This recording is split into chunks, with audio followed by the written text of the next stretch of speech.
Hello, hello, hello, everyone. Welcome back to my channel. This channel is called Forever Porty, and this channel is named after the love that I have in my heart for my hometown of Portland, Jamaica. If you have never been, I definitely recommend it. If you like water, if you like beautiful water, if you like delicious food, great music, awesome nature and biology, I highly, highly recommend checking out Portland, Jamaica. And it's very meaningful to me because I do believe the place where you are from can be influential in your life. I don't necessarily think the place that you're from determines what your life will be, but I do think it is influential. Not just from a genetic standpoint, but just what you experience in your environment around you, the food that you had, the weather you had around you, really influences a person's perspectives, right? Um, and so anyway, that place is a very special place to me because that's where I'm from, and I'll never forget it. So, speaking about where I'm from, I did just talk about Jamaica, the island of Jamaica, located in the Caribbean. And this one, this message, I really hope it reaches really everyone because I believe this message is very impactful. I really, really hope it especially reaches the persons that are from the Caribbean or have a Caribbean identity. And the aim of this message is to share my perspectives, which I'm hoping is a way of shedding light, uncovering certain truths and lies, and bringing healing and bringing unity. Because I believe the more healing we have, the more unified we can be. The more healing we have within ourselves individually, the more unity we will have within ourselves, right? The more our body will be one, will feel as one. We'll be able to listen to our body and find out what's going on. Um, and on a larger scale, the more healing we have in a collective or group way, then the more unity we will have. And that really is the core of my heart, is unity. So today I want to talk about civility. The word civil. I remember growing up, being a little girl growing up, and people would say words like civilized. Oh, these people are not civilized, right? Or maybe your guardians or caregivers would tell you, oh, act civilized. And the concept of acting civilized, from my understanding, usually came from this idea of demonstrating and expressing manners that were socially acceptable, right? And what is considered socially acceptable? Well, when I was growing up in Jamaica, what was socially acceptable was manners, mannerisms, speech patterns, etc., that were very close to British type of manners. This is because of the history of Great Britain, colonizing the island um, of Jamaica. And so we have a lot of influence. Jamaican culture is very, very influenced by British culture. And so whenever I would hear people say, oh, be more civilized, it just never really sat right with me. Never really sat right because I understood their intention behind it, right? The intention behind it was we think that you are behaving in a way that is socially unacceptable or socially not desirable, or your behavior is such that it could draw attention to us and maybe get some kind of criticism or judgment.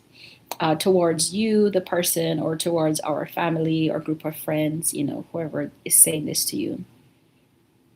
But when I think about words, because words are very powerful, when I think about images of civility, I think from a person that was raised in the Caribbean, what comes from that is these pictures of people that are speaking proper English, people that are, have a certain posture, people that eat and they know how to eat with a knife and fork and correctly know what hands the knife and fork should go into. And just kind of this air of, this is not so much I'm a good person, but maybe to you, I want you, the social observer, to see me as a respectable person, right? So civility is linked to having some kind of like being a person that is worth respect. Um, and then there was the concept, well, there's civility, and then there's also, well, people that are not civilized. And then we even have the words of civilization, and people talk about these people act uncivilized. And sometimes people that were considered uncivilized were referred to as savages. Savages are uncivilized, right? And so I just never liked that term civility, because I thought the way it was used was very hypocritical. And what I'm about to say, I'm saying this with the most care and love that I can. And I'm saying this once again to share my perspective. It's my opinion. But I wonder if people ever thought about the word civilized and civility. Where did that word come from? Who taught us what was civilized? It's civilized to eat with a knife and fork. It's not civilized to eat with your hands, right? That might be considered uncivilized. At the same time, when I sit and think about the people that taught about what civility is, meaning particularly the British Empire and their kind of, inculcation of, wait, is inculcation a word? Let's say inculcate, right? To inculcate. The way that people were inculcated with understanding that it's important to be civilized. You need to be civilized. It's very key. And I think as a person of African descent, that was very important, that the family wanted me and the younger ones to know the importance of civility, because being a civilized person is one, not just it's good to be civilized, right? Because you're being a good person, but it is also you will be accepted by other people. And growing up in a former British colony, right, with programming and ideas about what it is to be accepted, well, if you are from descendant of people that were not accepted, then the idea is, okay, well, let us teach you the things to be more accepted. And one of the ways to be more accepted means that maybe you'll get better opportunities, better chances in life because you're more acceptable. Maybe this can increase your social status, right? So I definitely understand why anyone would tell their children about these kind of civilized ways of expressing themselves, carrying themselves, speech, etc. But at the same time, I find it to be very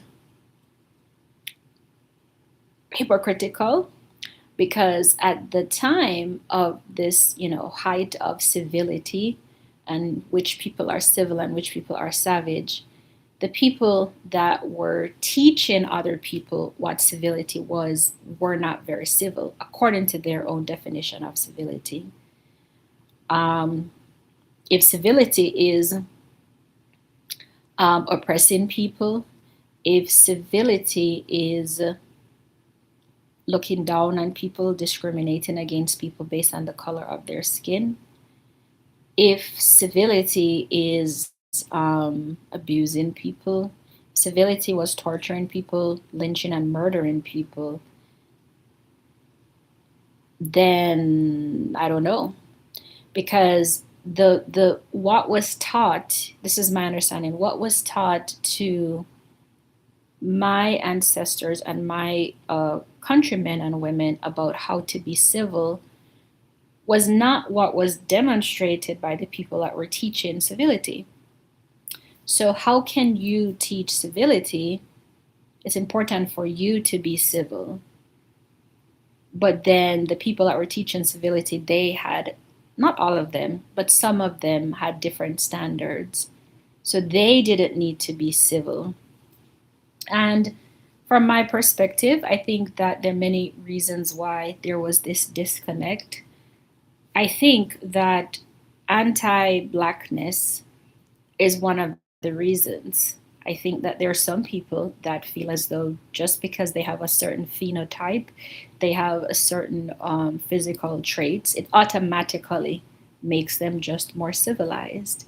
If you have maybe a straighter hair strand, if you have a lighter skin complexion, you're automatically more civilized.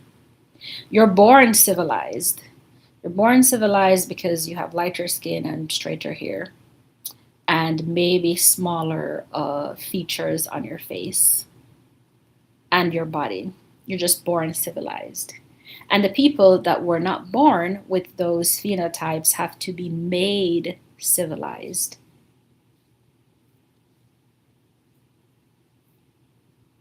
But once again, how can you teach someone this is what civility is when you are doing the exact opposite of that?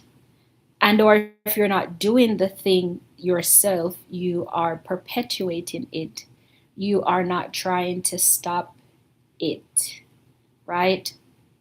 So if you saw someone mistreating a person just because of their looks, why don't you go and say something to them? Why? Because you might feel as though you have born into this privilege of being automatically a civilized person.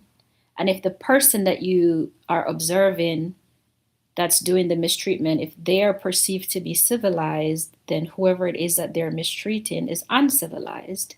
So there's no need to speak to the civilized person, even though they might be inflicting harm, injury, malice, hate, sometimes even death. So I really would like people to think about the word civility. When you are saying it, what type of civility do you mean? Because once again, what I'm trying to say is this: there is civility, there's one definition of civility that is expected from people who are not, or people who do not have certain phenotypes. There's one brand of civility that's expected from those people. And then there's another type of civility that is expected from people that have a phenotype that is associated closer with European features or maybe Caucasian features. According to the race system, maybe people that would be considered in the category of white. And that is why you have some cultural groups of people, it's very important for them to take on some of these norms and customs of the group that is considered at the top of the racial hierarchy. It's very important because basically, if you are of a cultural group that is not white and you want to align and show your civility, well, you have to do civility according to the definition of what the people at the top who made up this definition of civility said you should do. even when those people don't actually do it themselves. And I wonder if no one has sat down and thought about that. Well, why should I follow your definition of civility, but you're not doing it yourself? What is having a cup of tea in a saucer? How does that make someone more or less civil? But the fact that you believed that another human being was less than you and actually not even a human being, and so it was okay and appropriate to mistreat them, why is that considered civil? Why did that get a pass? Why did no one, not no one, but why didn't most people sit down and say, you know what?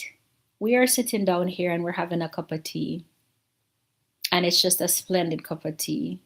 But at the same time, I'm going to go out into the field and beat the slave that's working in the field. Why didn't that person, the abusers, the slave owners, the slave masters, why didn't they say, this doesn't feel like a very civil thing to do? Why? And once again, civility then, only certain people deserve certain level of civility. Because at the time of the slavery, the treatment that was met out to the slaves and their families was different than the treatment that would be met out to another person that was civilized. So really, this word civility is not this neutral, prejudicial free word that we may think it is. It does have bias, or I'll say it can have bias. I'm not saying everybody uses it in a way for bias, but it can. And obviously, the people that taught manners, oh, let's teach you manners. You know, you're living in the bushes, you're not even wearing clothes, you're half naked, you're eating with your hands. Oh my God, that's just so atrocious. We need to teach you manners, we need to make you more civilized. At the same time, what we will do is purchase you like property, force breed you to save money for ourselves so we do not need to purchase additional slaves, not allow you to have relationships, abuse you, mistreat you. How is any of that civil? None of that is. But once again, as I said, definition of civility is different depending on who it's being referred to. So you need to be civilized. You need to eat with a knife and fork. But me, I don't need to be civilized in the same way as you. You know, I just I don't think I'm going to spend much longer on this video, but that word has always been not a favorite word. I don't like to say people are civilized or people are not civilized. Even the term civilization, I mean, what does that mean? Because as I mentioned, people have different standards of what civility is according to what they look like. And they don't tell you this when they teach you about civility. The way that we were taught, I was taught about being civilized, was that everybody had the same standards and expectation. Everyone is expected to use the knife and fork. Everyone is expected to speak in a certain manner. Everyone is expected to comport themselves in a certain way. But what is the purpose of walking around and, sticking your nose up in the air? It's nice to have good posture. Nothing is bad with that. But if someone dresses according to the climate that they are in, and that might leave you seeing more of their body than you're used to seeing, that doesn't make them less civilized. It makes them dressing according to the climate that they're in. Just like you're dressing according to the climate you are in.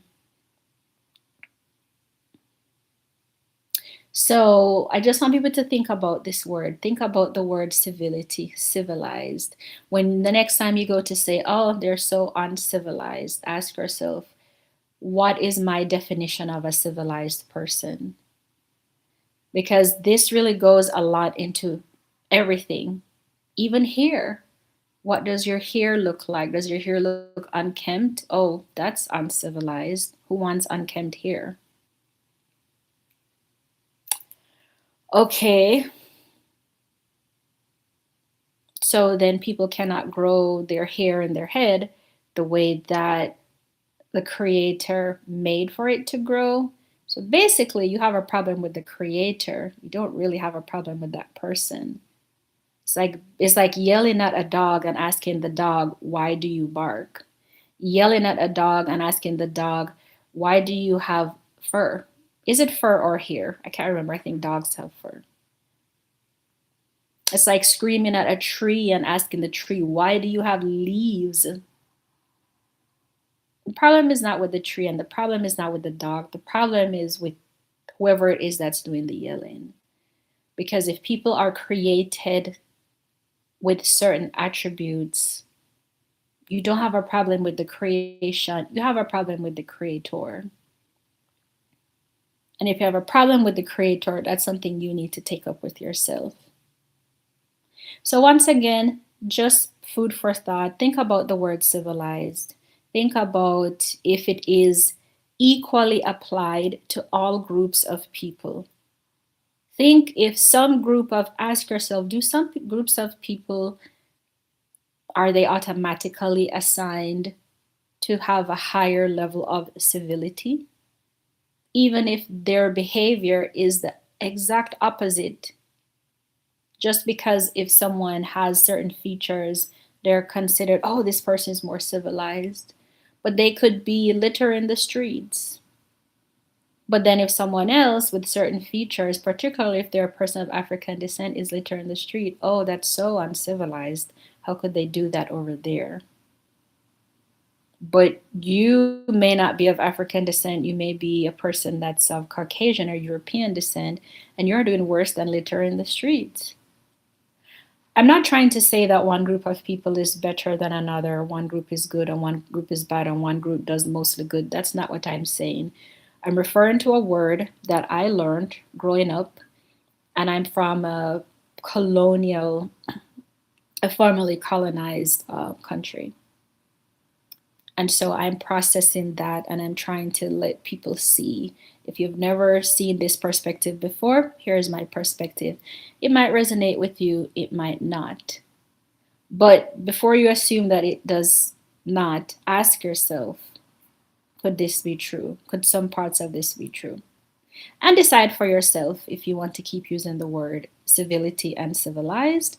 And if you do, see if you can keep using it in a neutral way that has the same application regardless of who it is that it is directed towards. Anyway, hope this makes sense. I'm curious to hear from you. What are your thoughts on civility and savages? I didn't really go much into savages, but the other side of is that if you're not civil, you're uncivilized and you're a savage. And savage has connotations of right aggression and just harshness. But you can be ascribed civility just because of the complexion of your skin or your phenotype, and you can be just as aggressive and just as harsh. So anyway, let me know your thoughts below. This is definitely more on the socio-cultural side of my videos, the content that I like to share. But thank you so much for checking it out, this video out. If you learned anything, please give a like and please also share the video and subscribe as well to the channel. I really look forward to gaining subscribers and gaining a community of people that are looking forward to challenging norms and standards that no longer serve us. And the truth is, have never ever served us for some of them. Some of them never ever have served us. Or maybe they have served some people and not others. But we're all one. So once again, healing and unity is the goal. And as I always close out, if anybody's having a birthday today, I would love to wish you a happy, happy birthday. I hope that your day is filled with an abundance of love and an abundance of peace. And I sincerely wish for you that your birthday wishes that are for your highest good come true.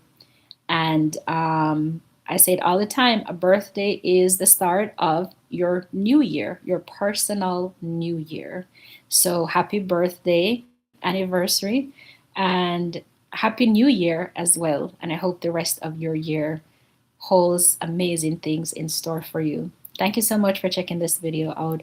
Have a lovely and blessed day. Bye for now, and I'll see you in the next one. Bye.